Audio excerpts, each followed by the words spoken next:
And then that's when I said the thing that I've never been able to live down in all of our marriage. I'm going to say this, he's going to think I'm absolutely insane. Are they virtuous and at least sort of working on being virtuous?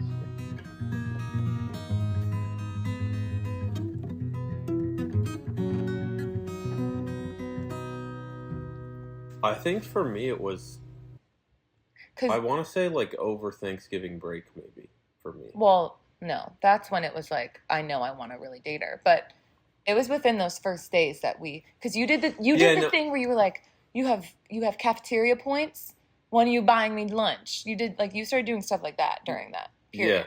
Yeah, but I didn't do buy me lunch. You first bragged that you had all of these cafeteria points, and I was like, give me them. Yeah, what are we doing here? Yeah. So we did that. We went to the cafeteria together. But it was never just us. It was always in groups. Yes, that's right. I forgot to say that. Those whole first 10 or 11 days, Megan was always there. At least. At least Megan was always there. At that point, I had decided to leave Steubenville. I was kind of just tired of it. And I forgot about that. Yeah. Well, the other thing is, and sometimes I wonder, like when you're like, oh, you were so stern and whatever. I think there was a part of me that was specifically not because I decided to leave. So I was finishing that last semester, is to not meet anyone. Yeah. Just as a precaution, because like, oh, I'm going to be leaving. Yeah. But then number two is also, I went to a normal college. I guess when I say normal, like non-Catholic, mm-hmm. non-religious, sort of normal. Everybody's normal. So, people dating and things, but like the urge of people to get married and all of those things was not as high, I guess you could say. Yeah.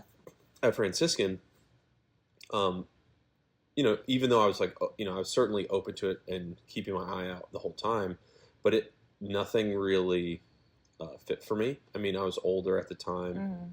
That I got there. I think I was 26 when I started classes. So really most like undergrads, I just wasn't interested in from a maturity level, et cetera. And also I'd say, there was a lot of, like I told you, like Howard setting up. And then, so there was a lot of attempts in, like that I was on the receiving end of it. And so I was kind of getting tired of it, so to speak.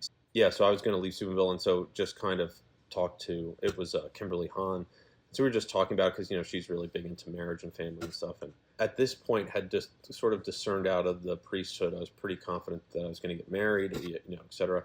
And you always wanted to get married younger. Yeah, I did.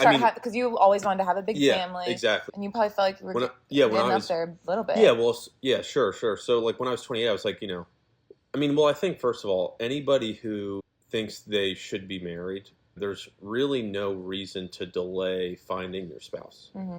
Now, it can depend on the person and the maturity level, but if you're in high school, college, it doesn't mean you have to force yourself to pick someone, of course. Yeah. But you shouldn't be closing it off either, because,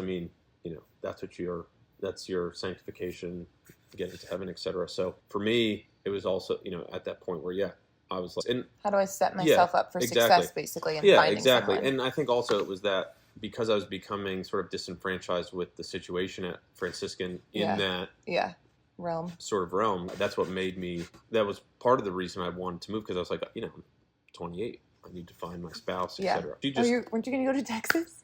Yeah, Texas. Yeah. Well, so I've always loved Texas. Yeah. And it's more conservative, etc. Yeah. And you kind of said too, like a lot of times the Southern girls, they have all of those really good values. Right. They want to get married young and have kids, and so you thought that would maybe be a good place to meet someone. Exactly. Yeah. And essentially, Kimberly Hahn, her advice was put it more in God's hands versus your own. Not that you can't take, of course, the actions towards that, but sort of be, docile to God's will, and ask Him to present somebody. And then I kind of, looking back after those first 10, 11, 12 days. Whatever it was, like when I reflected on it, is when I was like, that kind of seems like presenting. Yeah, exactly. So that, I think, kind of looking at that was what really maybe put me over the edge so much. As of course, I liked your personality and what you wanted, and we lined up on those things. Mm-hmm. And then I think, kind of getting a certain belief that seems like God presenting this. Yeah. I think person. too, yeah, the like very stark difference of never seeing each other and then. Yeah, there was those sorts of things that were. Yeah, it's like hard to think that it's just coincidence. Yeah. I don't think it was just coincidence, of course. Yeah, so that was really cool, especially like whenever we reflect on that or kind of in hindsight, we're always like, that's pretty crazy. Especially since too, like we weren't like immediately drawn to each other when we met. Right. Correct. So it was almost like the odds were very against us to begin with. So that happened, and then towards the end of that 10 or 11 days or somewhere in there, I know at one point Kyle had asked where I was from, and I told you, and we were standing right outside of the chapel, and you were like, I told him I was from Chicago. I'm from Chicago area. And he was like, I'm never living in Chicago. I wasn't offended. I didn't care at all. I was just like, oh, like, is there somewhere you want to live? Because you were from New Jersey. Yeah. And you immediately said, you were like, I'm living in the South.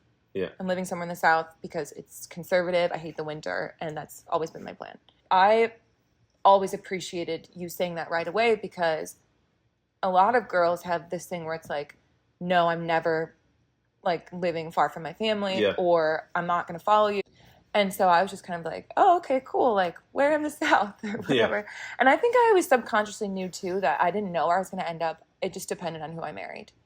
Up until that point, we had never hung out one-on-one. You would come over to my apartment a few times with all of my roommates and friends and stuff. At one point, Kyle had said something like, there was something going on in my personal life that you like kind of heard a little bit about because I'd get a text and show Megan. Okay. Now we're on the phone because my camera battery died. Very unprepared. We'll be more legit for the next video. Okay. So I'd always show Megan the little thing. You knew something was going on. I would always say, I'll tell you some other time.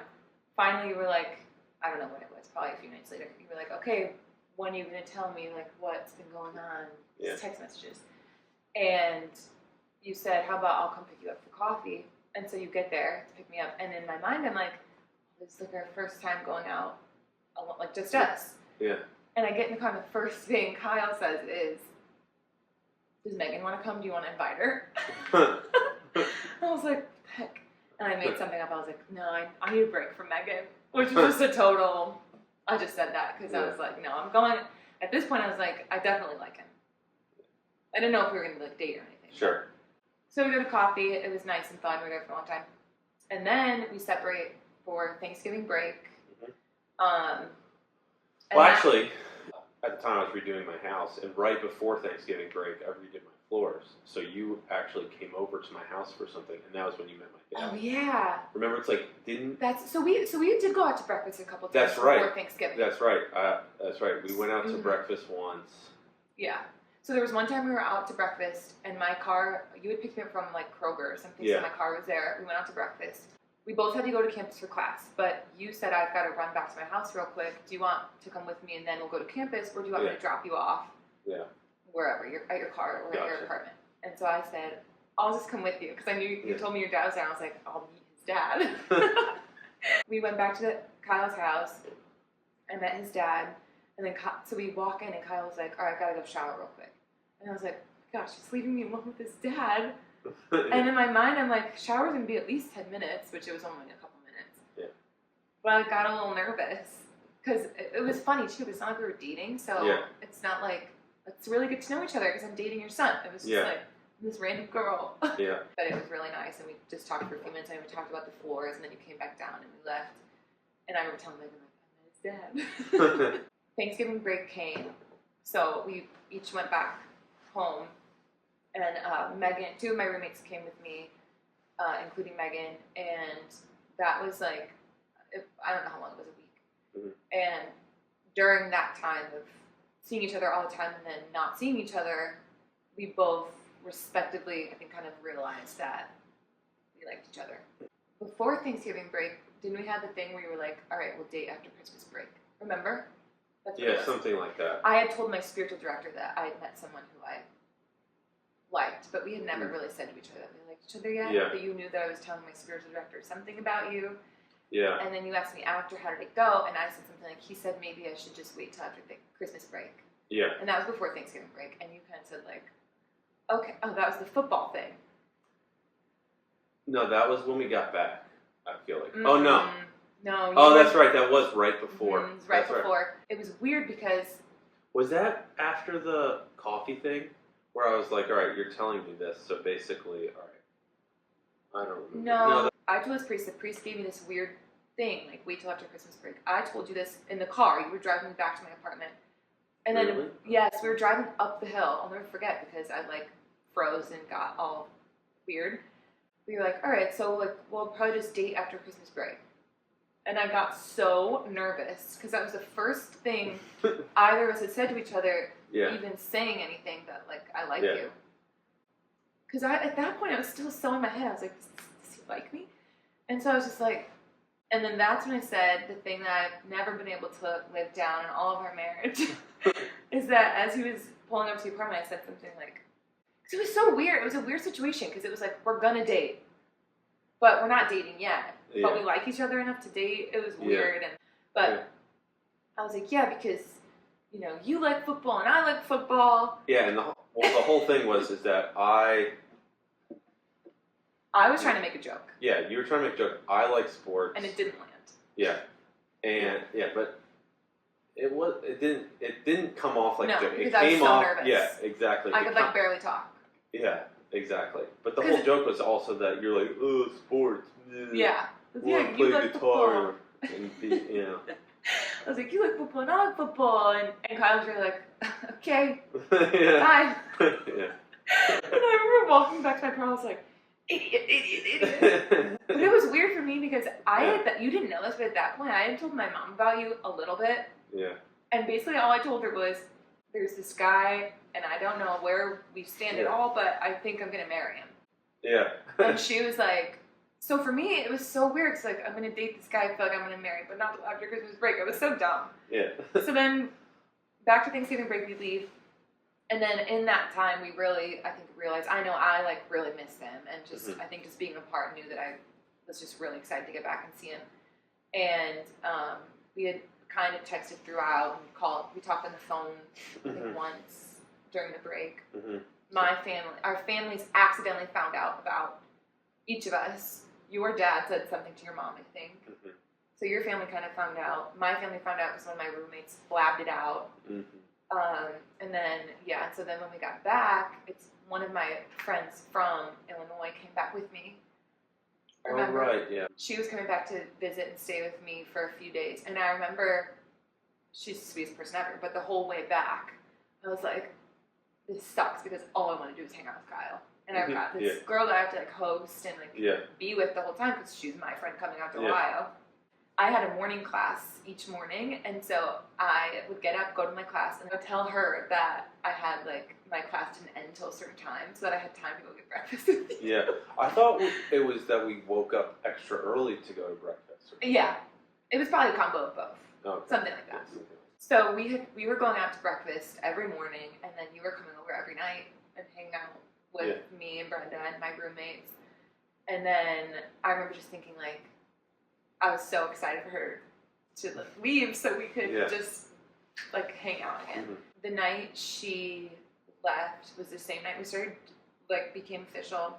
And we were in my apartment with all my friends.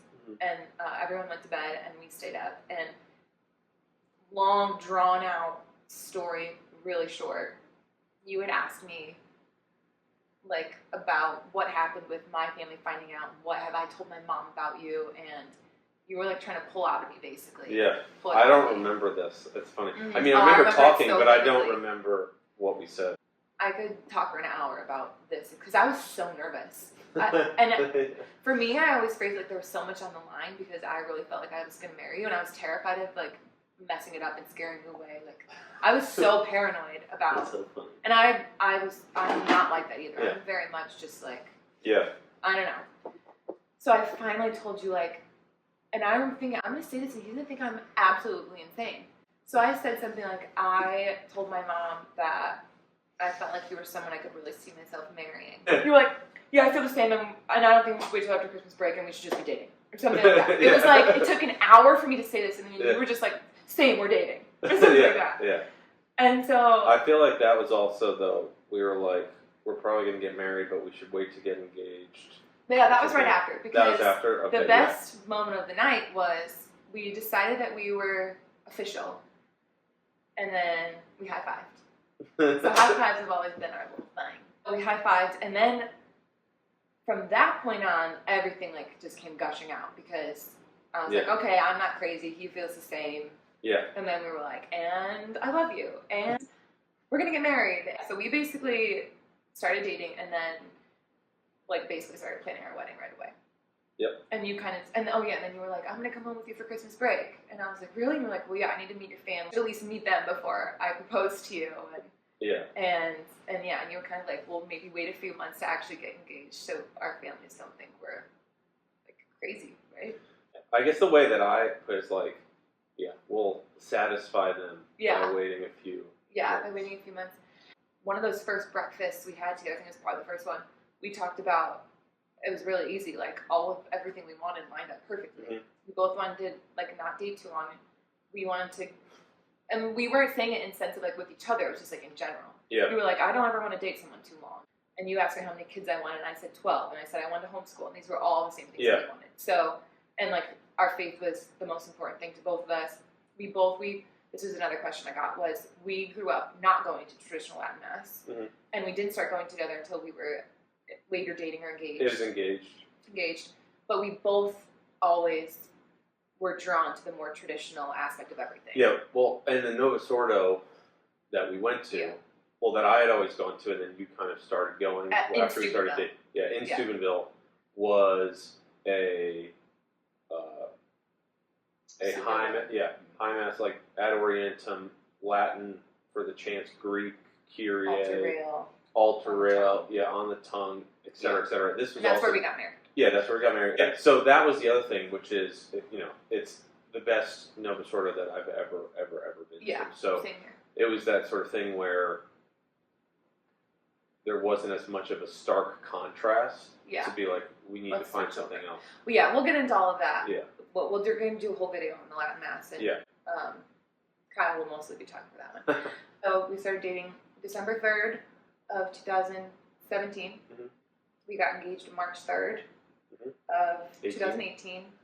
Married November 3rd, Trinitarian, of 2018. Mm-hmm. And then we got pregnant right away. Yep. And had... I never got pregnant. You got pregnant. Our due date for Cashin was August 3rd. Yeah. Which ended up, he came early, so that ended up being his baptismal day. Yeah, I think he got baptized. He got baptized on August 3rd. Was it the 3rd? So because we were in the hospital I was in the hospital for a while. That's right. That's why. Yeah. It was a little bit later. So that's how we met, started dating, got engaged. We did it. Maybe I should... Modern dating norms you didn't follow that you don't think other Catholics should.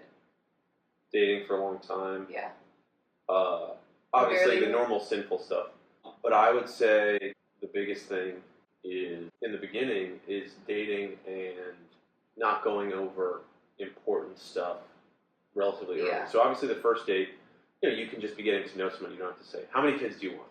Mm-hmm. But it's that sort of thing where, 3, 4, 5 dates, so you clearly are, friendly enough with them, you like their personality, you enjoy being with them. At that point, again, remembering that dating is ordered towards marriage is, okay, is this person a serious candidate? Mm-hmm. And if you're younger and you're living at home still, like your father can help you with that in those sorts of courtship aspects.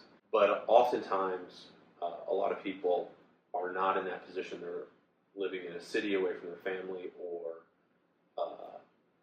unfortunately, in a lot of ways, some modern people are not as used to talking to the parent about it. So in those cases, you're just getting an idea of who this person is, what they believe, what their vision for marriage is, what their understanding is. I think also the other thing is, are they virtuous, and at least sort of working on being virtuous? Obviously, people are at different stages in their life, but that they're working on that is where you can have a level of confidence. Yeah.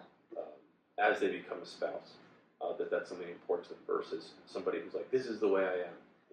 Yeah. That's the biggest lie of all time. Yeah. So. And then I'd say one more, my biggest piece or my biggest tip that you should do when you get engaged is do the rite of betrothal. Yeah, that's right. We were betrothed. Yeah. So that was really cool. That's like a ceremony. It's like a more... That's a real rite. Yeah. Yeah, a real rite where you basically like promise you're going to marry each other. Yeah. And you can't back out unless there's like a grave reason. Yeah. So that was cool, and they bless your engagement ring, and you tell them the date and all that stuff, and you get grace from that. That helps you in your engagement, and kind of, I'm sure, helps you prepare for marriage. That's it. Yep. Thanks for listening, and see you next time. See you next time.